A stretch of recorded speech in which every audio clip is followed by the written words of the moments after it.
Assalamualaikum warahmatullahi wabarakatuh. Jumpa kembali bersama saya Romza dalam program podcast Narasi dan Informasi. Kali ini kami mengundang Bapak Mujeri. Beliau adalah operator Sistem Informasi Kesejahteraan Sosial Next Generation 6NG Dinas Sosial Kabupaten Nganjuk. Sebelumnya terima kasih Pak Jerry, atau enaknya manggil Mas Jerry kayaknya, atas kesediaannya menghadiri undangan kami ya. Dan kali ini kita akan membahas tentang DTKS, begitu ya, Data Terpadu Kesejahteraan Sosial. Mas Jerry mungkin bisa dijelaskan ya soal DTKS ini apa begitu, atau barang apa? Ya, silakan. Ya, kebetulan. Terima kasih, Mas. Jadi, kebetulan saya sendiri cerita aja, diamanahi untuk mengolah data DTKS itu 2019. Di sebelumnya sudah ada DTKS. Jadi, jabatannya operator SIG. Oke. Operator SIG-NG gitu. Tingkat kabupaten. Tingkat kabupaten. Di dinas sosial ya? Iya. Jadi ngantornya di dinas sosial. Dinas sosial. Nah, DTKS sudah mengalami perubahan. Dulu namanya BDT, Basis Data Terpadu. Terus ketika saya pegang itu sudah namanya DTKS. Oke. Data Terpadu Kesejahteraan Sosial. 2019 itu ya? Ya, kebetulan sayanya yang 2019. Oke. Nah, DTKS kalau dari pengertian sendiri menurut Permensos nomor 3 tahun 2021 itu istilahnya data induk. Jadi data induk yang berisi penerima bansos, PPKS. PPKS itu apa? Pemeru Pelayanan Kesejahteraan Sosial. Oke. Jadi banyak, ada 26 kalau macam. 26 jenis. Item ya? Ya, PPKS itu. Terus PSKS, Potensi Sumber Kesejahteraan Sosial.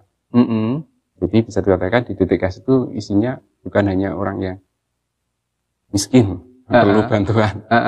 PSKS itu Potensi Sumber Kesejahteraan Sosial di sini. Contohnya kalau di desa atau kelurahan itu PSM, Karang Taruna, boleh masuk. Juga masuk di DTKS itu. Betul. Ya. Nah ini yang harus di-clearkan gitu ya. Betul. Jadi di DTKS itu bukan data seluruh penerima bantuan sosial. Betul. Jadi biar ndak salah paham gitu nanti Mas Jerry. Iya. Betul. Jadi benar. Jadi harus bedakan. Data DTKS sama data penerima bansos itu beda. Beda. Jadi, tapi kalau data penerima bansos otomatis ada di DTKS begitu ya? Betul. Tapi yang ada di DTKS itu tidak semuanya penerima bansos. Betul. Nah, yang kalau berapa 11 item atau berapa item yang ada di DTKS itu apa saja, Mas? Ya, disebutkan ada tadi.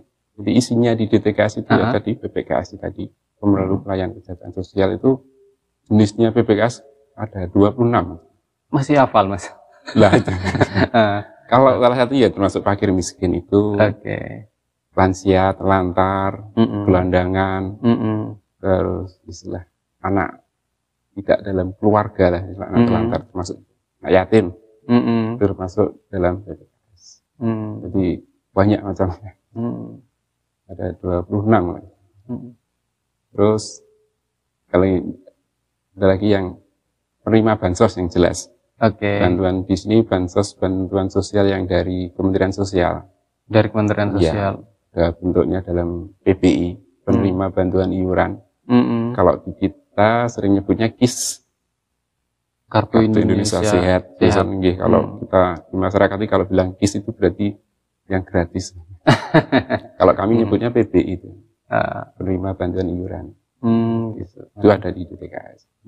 Terus BPNT, kalau kita sebut sembako,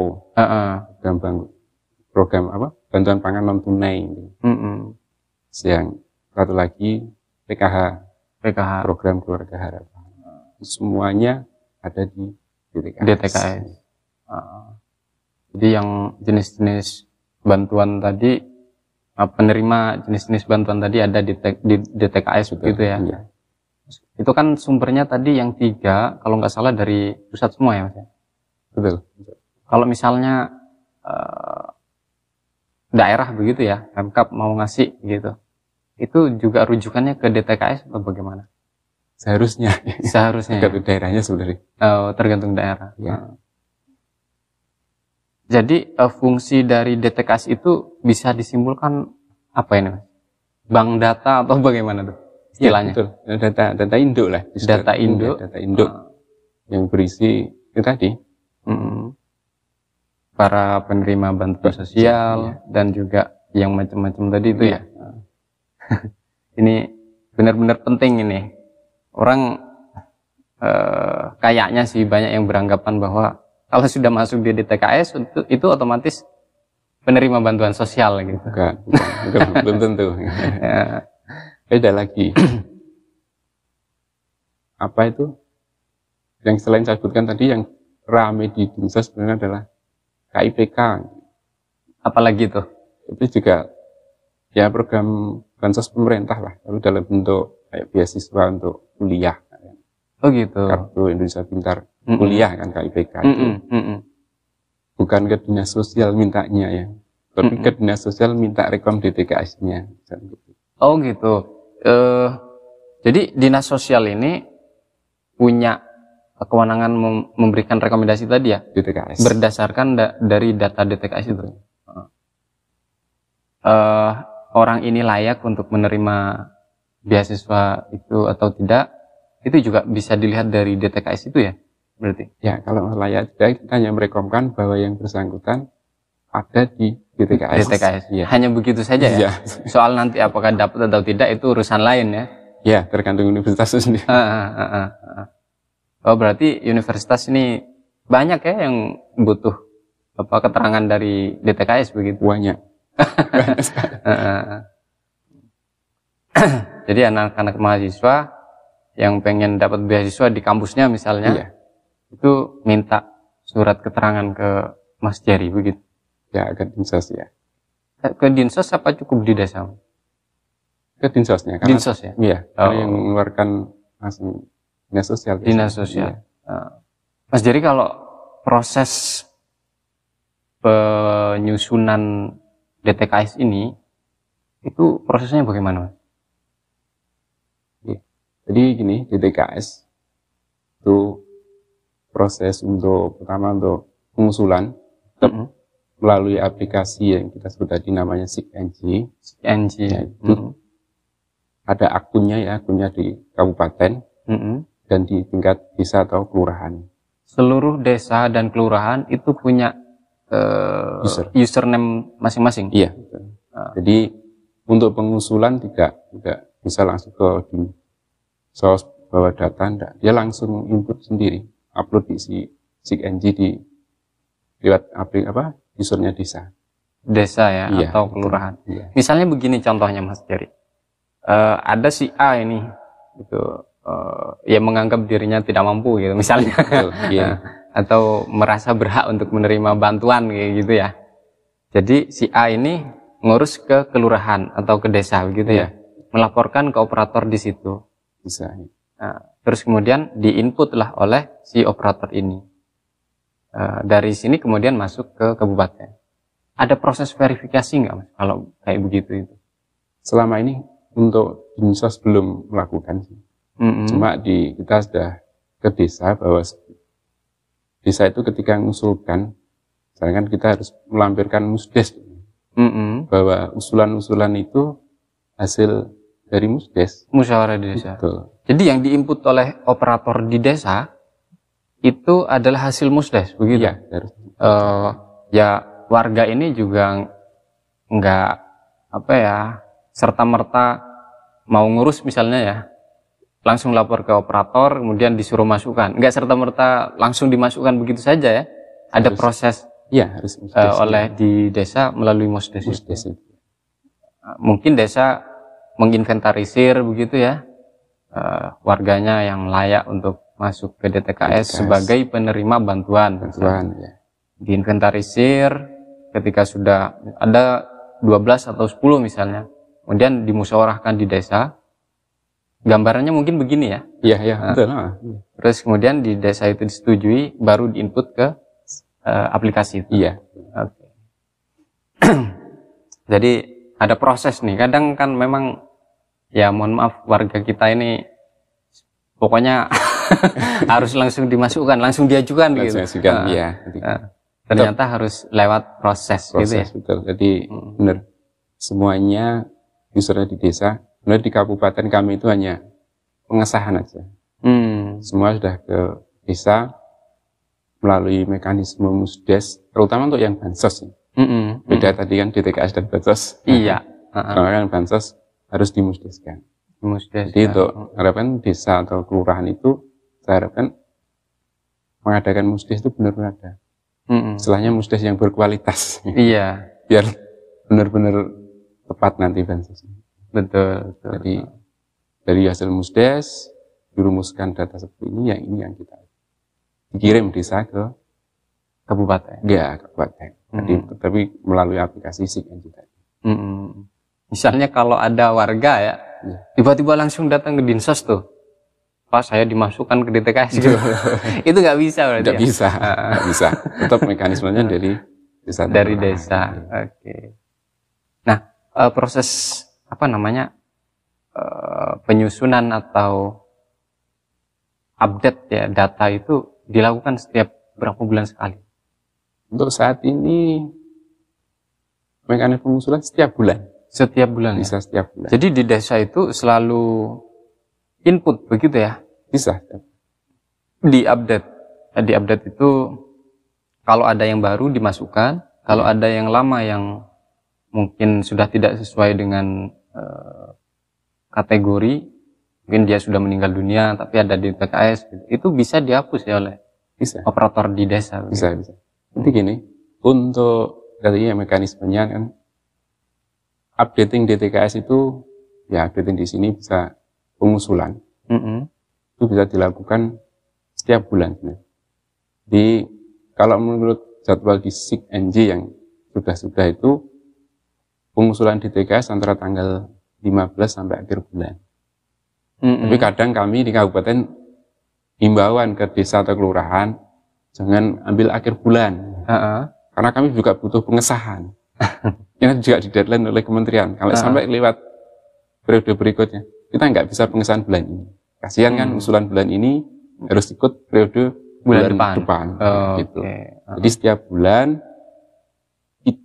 usulan dari desa itu kalau tidak kita lakukan pengesahan, pengesahan di sini yang ditandangin oleh kepala daerah, yang tidak ada gunanya. Dalam artian kalau kepala daerah berarti kalau di Nganjuk PLT Bupati begitu. Betul. Ya? Bukan selevel kepala dinas, enggak? Enggak bisa. Enggak bisa. Ya? Ditolak sama Pusdatin. Maka itu. Kalau sudah disetujui oleh PLT Bupati, kepala daerah ya itu ya? Iya. Nah itu masuk ke provinsi atau langsung ke kementerian? Kalau aplikasi langsung. Langsung ke kementerian. Langsung kementerian. Jadi misal nggak ada persetujuan dari PLT tadi atau kepala daerah tadi, ketika dikirim ke kementerian, oleh kementerian ditolak. Nggak boleh. Gitu. Ya, tidak dianggap sebagai usulan. Jadi biarkan. Jadi sebenarnya kita bukan ngirim. Data dari desa itu sudah ketika upload atau ngirim sudah berada di sana. Tinggal kabupaten ini melakukan finalisasi, upload berita acara. Surat pengesahan gitu dok. Jadi kalau kita kabupaten nggak bisa ngupload pengesahan dan tantangan itu kepala daerah, ya sudah data itu sama Pusdatin nggak dianggap, hanya numpuk aja. Ikut periode berikutnya. Nah itu misal dari desa sudah nginput ya mas ya, 5 orang katakanlah misalnya ya contohnya. Terus kemudian di kabupaten itu berarti berhak ya untuk menolak dan menerima begitu ya, untuk disetujui supaya dapat pengesahan tadi. Atau pokoknya semua yang dimasukkan oleh desa itu ada pengesahannya, pasti disahkan oleh untuk kabupaten. Iya, untuk selama ini selaku operator SIK itu tidak ada untuk menolak. Nggak ada yang menolak. Pokoknya desa masukkan ya sudah. Yang menolak itu karena verifikasi jalan kami, verifikasi NIK tidak padan. Oh, tidak sesuai. Jadi desa itu mengusulkan ya, by sistem langsung dipadankan dengan datanya capil. Dalam arti capilnya pusat lah. Mendagri sana, NIK ini valid tidak? Kalau valid itu tolak. Oh, gitu ya. Ya, kalau valid ya sudah masuk. Kami nggak bisa nolak, nggak ada menunya untuk nolak. Nggak ada menunya.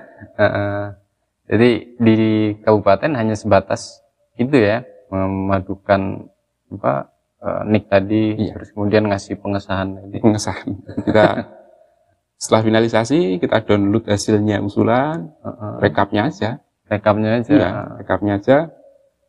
Terus tanda tangani nanti kita kembali upload pengesahan. Terus di kementerian itu juga pasti di input yang disahkan oleh kabupaten kan masuk ke pusat ya. Iya. Nah itu pasti diakomodir apa tidak tuh di kementerian? Sebenarnya sejak kita mengusulkan itu sudah, kalau sudah berhasil masuk berarti sudah clear sebenarnya. Oh, tinggal gitu. Nunggu pengesahan karena sudah di listing untuk NIK valid atau tidak, dia sudah masuk atau tidak, dia terindikasi PNS TNI Polri dari pekerjaannya kan, sudah. Gitu. Yeah. Jadi sebenarnya sudah, kalau sudah berhasil masuk dan valid, berarti sudah data bersih sebenarnya. Dan verifikasinya kalau di kabupaten juga enggak ada atau bagaimana? Belum baru rencana. Karena memang sistemnya dari kementerian memang sudah begitu, tupoksinya begitu ya. Betul.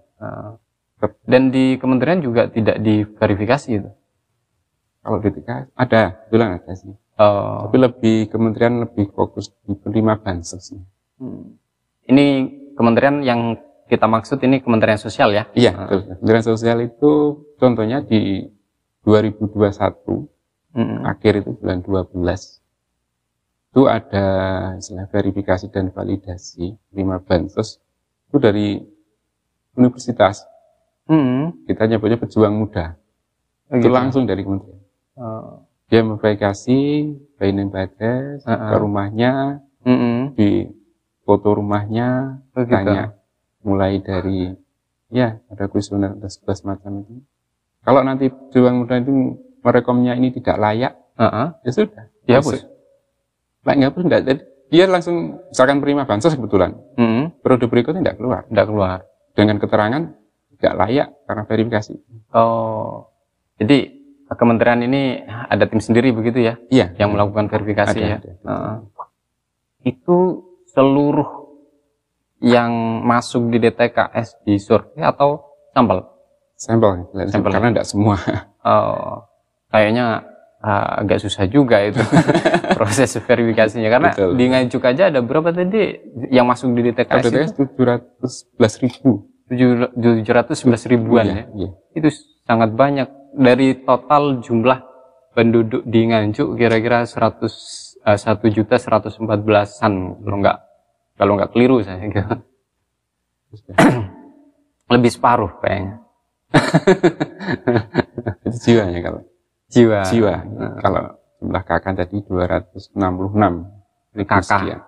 Ya, keluarga. Kalau dari pengalaman Mas Jerry nih dari 2019 gitu ya sampai sekarang, ada nggak mungkin warga yang kayak tadi tiba-tiba mengajukan ke kabupaten untuk dimasukkan di TKS kayak gitu? Banyak. Banyak. Hampir setiap hari. Iya. Padahal prosesnya harus ke desa kan? Betul. Ini problemnya kira-kira apa menurut Mas Jerry? Kok sampai begitu gitu? Ya mungkin pertama tadi nggak bisa bedakan DTKS sama bansos. Jadi kalau tahu-tahu usulkan DTKS, terus ke bansos, memang ya di dinas sosial sih. Tapi mekanismenya enggak langsung kita ke dinsos, tapi tetap ke desa. Selama ini kabupaten kita kan enggak tahu ini layak atau tidak kan enggak tahu. Iya. Yang bersentuhan langsung kan desa iya, kalau kita sebenarnya mau mengusulkan bisa, secara teknisnya bisa. Itu kan tidak punya kewenangan. Orang ini layak atau tidak, kita tidak tahu. Mau kita survei, kita juga tidak keterbatasan SDM. Betul. Jadi datang langsung, misalkan Bapak layak enggak untuk masuk di TKS, kita kan enggak. Hanya salah satunya bisa. Nanti yang tahu bisa atau kelurahan. Jadi setiap hari melayani orang-orang yang begitu, datang gitu. Dan tetap dikasih penjelasan seperti tadi ya? Iya, kita coba selalu dikasih penjelasan. Iya, ini karena faktor masyarakat tidak tahu. Pastinya kalau menurut saya kayaknya begitu sih. Nggak tahu proses maksud saya, Mas. Iya. Jadi yang harusnya diproses ke desa, tapi langsung lompat ke kabupaten. Apa bisa dikatakan mungkin sosialisasinya kurang atau bagaimana? Bisa. Atau jangan-jangan di desa memang tidak disosialisasikan gitu. Ini kan jadi masalah juga gitu. Iya. Jadi warga yang mestinya tahu, paham soal DTKS, soal prosesnya tadi. Ya. Ini kan jadi tidak tahu karena tidak ada sosialisasi. Problem akhirnya, Mas. Nah, yang jadi sasaran kan Mas Jerry nanti. Didatangi warga setiap hari kayak gitu ya. Jadi untuk imbauannya melalui channel ini untuk masyarakat yang ingin masuk ke DTKS atau data terpadu kesejahteraan sosial bisa langsung ke desa atau kelurahan. Di situ pasti ada operator di desanya. Jadi untuk saya memasukkan DTKS. Saya yakin desa pasti paham. Jadi nggak perlu kalau DTKS langsung ke dinas sosial. Mesti kembali lagi ke desa. Kalau seluruh operator desa sudah tahu sebenarnya proses ini ya, Mas ya? Harusnya, karena kemarin bulan Juli kita sudah mengadakan sosialisasi dan bintek sekabupaten 284 desa. Seluruh operator berarti kan dikumpulkan. Itu pun sampai 5 hari. Kita enggak 241 pun enggak. Oh, gantian begitu ya? Iya, maksimal tuh 30 operator. Ya tujuannya biar optimal gitu. Biar optimal, betul. Saya membayangkan kalau satu forum pesertanya 200 berapa tadi? 284 ya, dan kelurahan. Yaitu kayak orang mau upacara itu. Nggak jadi forum. Karena saya biar tujuan kita efektif sampai 5 hari. Jadi maksimal 30. Jadi ada 2 kecamatan. Bahkan kalau sosok itu kan satu kecamatan nanti ditambah dengan kecamatan Wilangan 6 desa tambah 24 30. Jadi gantian. Tujuannya ya efektif lah. Kita benar-benar ya tenaga nggak sia-sia. Betul. Jadi kalau ditanya desa pasti bisa, seharusnya bisa. Dan ini operator di tingkat desa harusnya tahu ya soal begini ini prosesnya tadi. Ya. Kalau tinggal mungkin tadi itu sosialisasinya kepada masyarakat gitu. Supaya Mas Jerry nggak jadi sasaran. Tapi sekarang sudah ada, alhamdulillah di dinas sosial itu ada pelayanan 1 pintu. Gitu ya. Jadi sudah ada yang melayani sendiri. Nggak langsung ke saya. Siap. Ya Mas Jerry, sebelum kita tutup, barangkali ada lagi hal-hal yang disampaikan kepada masyarakat selain soal tadi ya, yang sudah disampaikan Mas Jerry tentang proses input DTKS itu, barangkali ada hal-hal lain yang selama ini juga jadi pengalaman Mas Jerry gitu. Silahkan, himbauan atau sanap gitu. Ya, itu pertama untuk masyarakat ya umum. Kalau usulan DTKS bisa melalui datang ke desa atau kelurahannya masing-masing. Terus kita himbauan kepada kelurahan atau desa untuk istilahnya semangat lagi untuk mendata warganya yang benar-benar membutuhkan. Terutama yang misalnya lansia, terlantar, disabilitas, anak dalam keluarga, jangan sampai terlewat belum masuk di TKS. Karena efeknya nanti kalau belum masuk di TKS, kebetulan dia butuh pelayanan kesehatan, padahal kita syaratnya harus masuk di TKS. Contoh ada istilahnya biaya kesmaskin itu biaya gratis lah berobat yang dibiayai provinsi. Tapi syaratnya harus masuk di TKS. Harus masuk di TKS. Makanya karena itu desa warganya yang benar-benar bahasanya kurang mampu, segeralah mengusulkan ke TKS. Terus satu lagi untuk yang ini yang banyak sampai hari ini pun masih salah paham, bagi siswa kelas 3 SMK atau SMA, sederajat itu biasanya berbondong-bondong ke Dinsos karena pengen kuliah, pengen jalur KIPK, minta KIPK-nya ke Dinsos. Itu salah gitu, kurang tepat maksud saya. Jadi Dinsos hanya mengeluarkan bahwa yang bersangkutan itu sudah masuk di TKS, bukan KIPK-nya di dinas sosial. Hanya memberi rekom bahwa yang bersangkutan atau siswa tersebut sudah masuk di TKS. Kalau tidak, itu bukan urusannya operator kabupaten, tetapi di desa. Kita kembali, kalau ternyata sampai kami kok belum masuk di desa, saya ikut kembali untuk mengusulkan lewat desa. Ya, terima kasih Mas Jerry atas informasi yang disampaikan tadi. Informasi ini mungkin ada yang menilai sederhana, tetapi penting untuk diketahui banyak orang. Apalagi urusannya dengan bantuan. Ini kira-kira 80% masyarakat mengaku merasa gitu ya, butuh untuk dibantu gitu. Sehingga sementara untuk mendapatkan bantuan itu harus masuk di TKS gitu kan. Nah, proses-proses ini yang harus dipahami oleh masyarakat. Keterangan-keterangan dari Mas Jerry saya kira sangat membantu untuk masyarakat paham, masyarakat tahu, baik yang urusan dengan bantuan sosial tadi maupun yang ternyata beasiswa juga ya, yang ada kaitannya dengan DTKS. Saya mohon maaf kalau ada salah-salah kata Mas Jerry, dan terima kasih atas waktunya, sudah meluangkan waktu menghadiri undangan kami.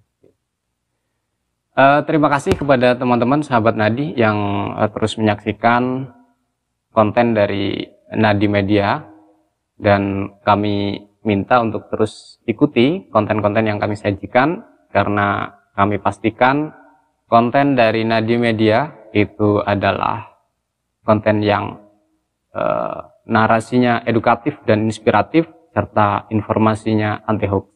Saya akhiri. Assalamualaikum warahmatullahi wabarakatuh. Waalaikumsalam.